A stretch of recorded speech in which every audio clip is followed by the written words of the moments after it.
Hello, welcome back to Pegasus Rocketry. My name is Mason. Today we're looking at the flight computer after Matt flew it. You saw in my last video me putting together this sled, and now we're going to look at it after it's flown. It did not fly on the Nike Smoke, but it did fly on Matt's Demon.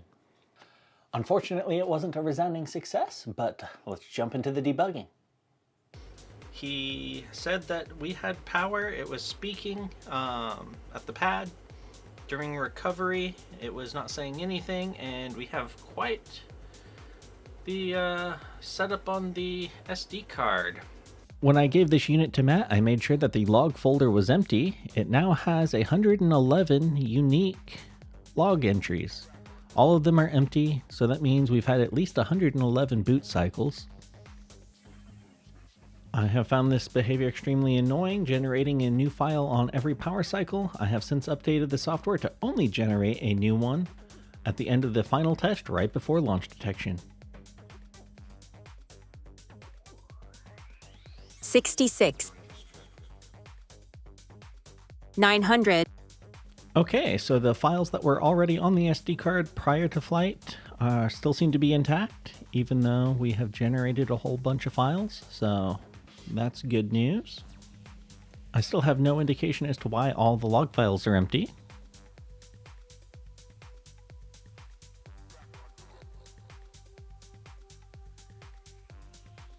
He didn't unplug this until the day he brought it back to me, so it was left plugged in for a couple days. So I guess let's start by plugging it in. Do we get anything?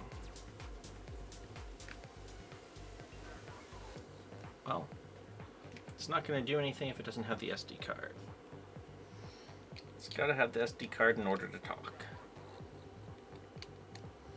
So do we get anything now? Nada. Okay. How about battery? Do we have voltage?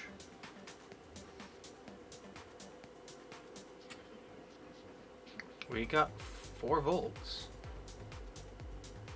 Okay. Well, that should talk. For reference, this is a 2S LiPo, and a dead battery is 6 volts with 3 volts per cell. The battery was dead before. Let's check our cell voltages.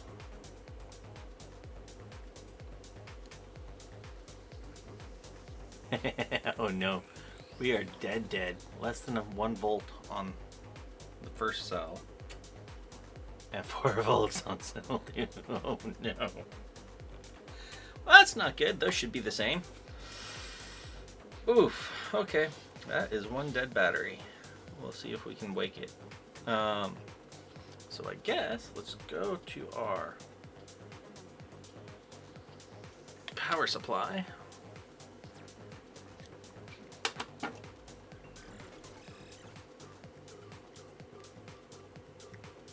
Give it a little bit of power here. Set to 5 volts, 2 amps, and let's plug it in. Huh, okay, we're pulling 35 milliamps. That's consistent with the micro coming on. Did something happen to our speaker? Okay. So, it's pulling power, so it's got power to do a wiggle. That's all. Rock solid.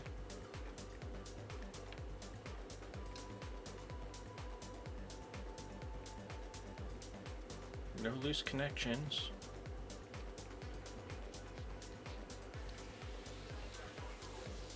No loose connections. Okay, well, let's go ahead and open her up.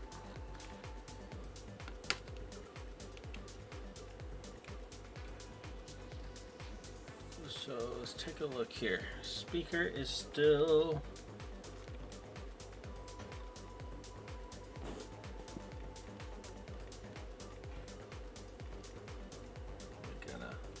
focus.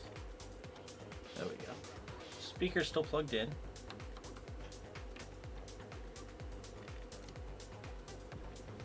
Let's get some power back. Let's go test some rails, shall we? Let's test the output of our 5 volts. Our 5 volts. Output of our 3.3. 3.3. So we've got power. Program it with the latest and greatest. See if we get audio, shall we? Let's look at the debugger. And fingers crossed. Hello, anti-gravity group. Battery 5.00 volts. Software version 0.3. Self-test is completed with no issues found. The current settings are main 500 feet.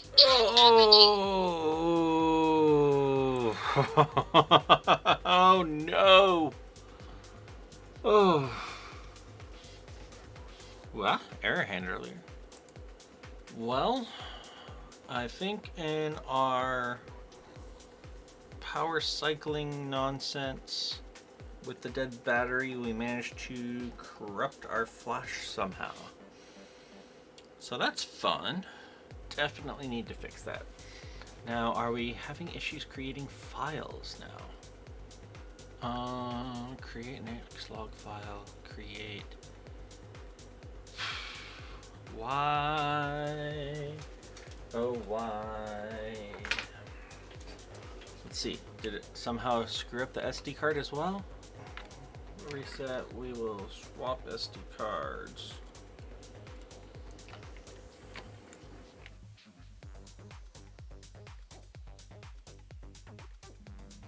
And with the new SD card, we are getting past where we were getting stuck with the old one, indicating that the SD card had some sort of corruption.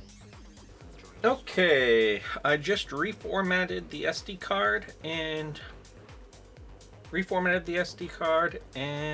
recopied all the files over. So let's see if this SD card works now and we don't hard fault. Hello, anti-gravity group. Battery 8.28 volts. Software version 0.3. Self-test is completed with no issues found. The current settings are main 500 feet. Drogue apogee. Danger! Pyro circuit is powered while not vertical. Heck yeah, there we go. So reformatting the card works.